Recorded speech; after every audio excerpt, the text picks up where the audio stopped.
to Lengua Franca. By now, you have learned a few words and phrases, and you have been mimicking your instructor in how to form a sentence. But now the time has come to make the big leap for yourself. It is time to start building your own sentences.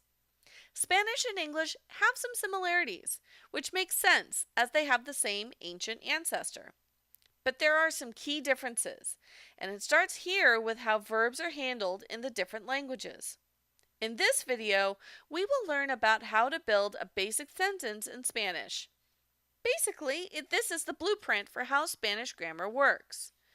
This is going to be a longer video because of the elements covered, but the hope is that the information here will set up a solid base of knowledge that you can apply in every single lesson going forward. To get us started, let's talk about subject pronouns, or the way we can talk about I, you, he, she, it, we, you guys or you all, and they. They have Spanish counterparts. Yo, tú, él, ella, nosotros, vosotros, ellos, and ellas. While you see a lot of similarities, there are some key differences. For one, Spanish has no translation for it as a subject. There is no word used for that. You will also notice that the pronouns for we and you plural have both masculine and feminine endings. If you recall from the nouns, gender, number, and articles video, we know that groups of people are marked for gender. When we talk about subjects and verbs, we have to discuss the differences in person and number. When we talk about number, we are talking about the difference between singular and plural. Quite literally, this refers to the number of people involved. For example, the difference between I and we in English is about number, or singular versus plural. Now let's talk about person. When we talk about first person, that means we are talking about the speaker. I and we are the first person singular pronouns in English. They refer to the speaker, plus others with respect to we. The same holds for yo and nosotros in Spanish. Second person refers to the audience, the person or people that the speaker is talking to. In English, you is the second person subject pronoun, and in the plural, many dialects have variations like you guys, you all, or y'all. In Spanish, tú is the singular pronoun. In Spain, they use vosotros, but nowhere in Latin America uses it. Third person refers to persons not involved in the conversation. He, she, it, and they in English. In Spanish, él and ella are the corresponding forms for he and she, with ellos and ellas being the plural forms. And usted and ustedes? As you no doubt noted, Spanish has a level of formality built into the subject pronouns, something that, for the most part, English does not do. Sure, we are polite with various groups of people, often using ma'am or sir, but it doesn't involve the verb at all. However, in Spanish, this does affect the verb. While there are variations across dialects, generally speaking in Spanish use informal address, as in tú, with anyone who is your peer or lower. By that we mean someone who is about the same age as you or younger, or the same social class as you or lower, and the like. So your friends, your siblings, your coworkers will all be addressed with the second person singular, the tú form of the verb. By contrast, those who are of a higher age or social class than you, or anyone that you would address with a title such as señor or señora, don or doña, doctor or doctora, and the like, all of these people you would use formal address or usted in the singular. That means your grandparents, your boss, and your professor are all people that you would use formal address with, meaning you would use usted with all of them. Note that this verb will not be in the second person singular. It will be in the third person singular. It's the equivalent of saying, Sir wants more tea, or Madam sees the game. In English, it sounds stilted, pompous, and just plain weird. But in Spanish, it's a sign of respect and is not considered pompous or arrogant at all. The other element that you probably noticed is with respect to the second person plural.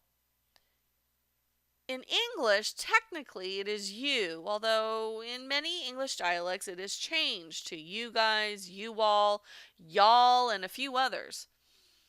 How do you convey this in Spanish, and how does formality factor into it? Well, it completely depends on where you are. In Spain, you use vosotros for informal situations, like talking to your friends or peers. Ustedes is only with formal situations, like with your grandparents or your higher ups at work. But in Latin America, you never ever use vosotros. Use ustedes with all groups.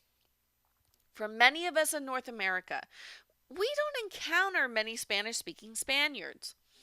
In most classrooms, vosotros is not enforced and sometimes not even taught. In these videos, you will see it used in the tables and some examples. But it should be noted that if you try to use vosotros in Latin America, the reaction will vary and sometimes won't be positive.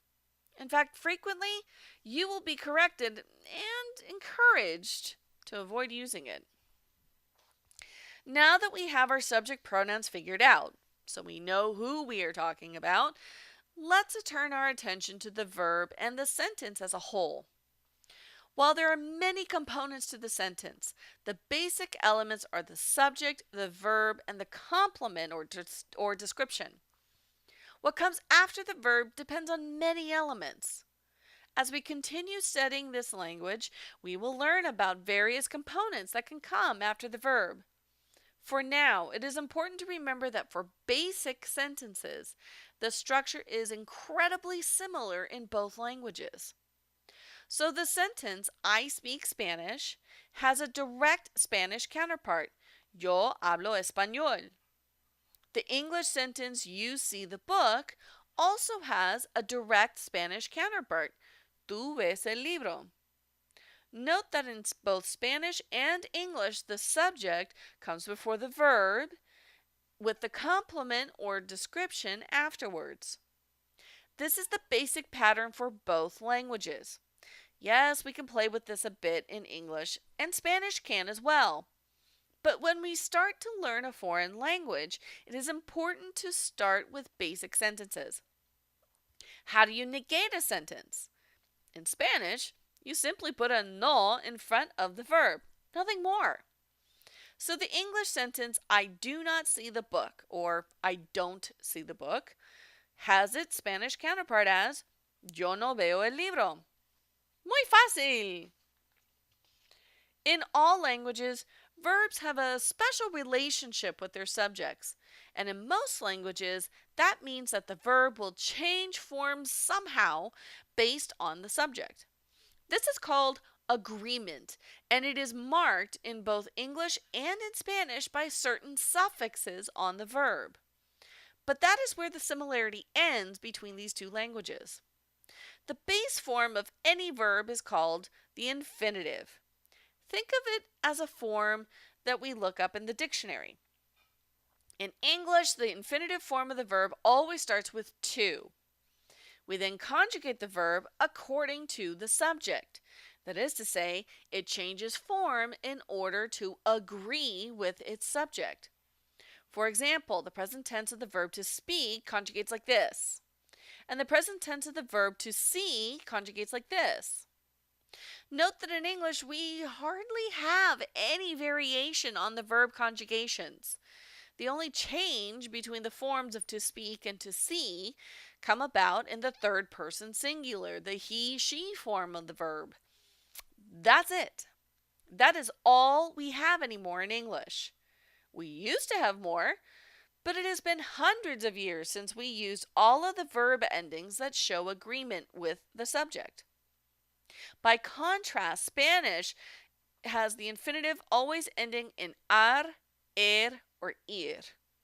And each type of infinitive group is handled in more detail in their own videos. As an example, you will see here hablar and ver, both conjugated in the present tense. Notice how each form of the verb has a different ending, depending on the person and number of the subject. That makes Spanish at times a bit tricky. But the important thing to remember is that in Spanish there is obvious agreement between the subject and the verb. The ending on the verb will tell you whether it is singular or plural, first, second, or third person. Lastly, an important element of the sentence structure. In every clause, both in Spanish and in English, you must have one conjugated verb, and it will be the first verb of the sentence. If another verb comes immediately after the conjugated verb, it will be in the infinitive form, meaning that in Spanish it will end in ar, or ir, while in English it will begin with to. And with that, we conclude this video on basic sentence structure in Spanish. It's a bit of a lengthy video, I know, but hopefully it helped you to understand the basic sentence structure of Spanish sentences. Please like the video and leave any comments or questions that you have. Don't forget to subscribe to Lengua Franca's YouTube channel, which has more videos on Spanish grammar and much more. Oh, and don't forget to check out our Patreon page if you are at all interested in supporting us in our work. Hasta pronto. Adios.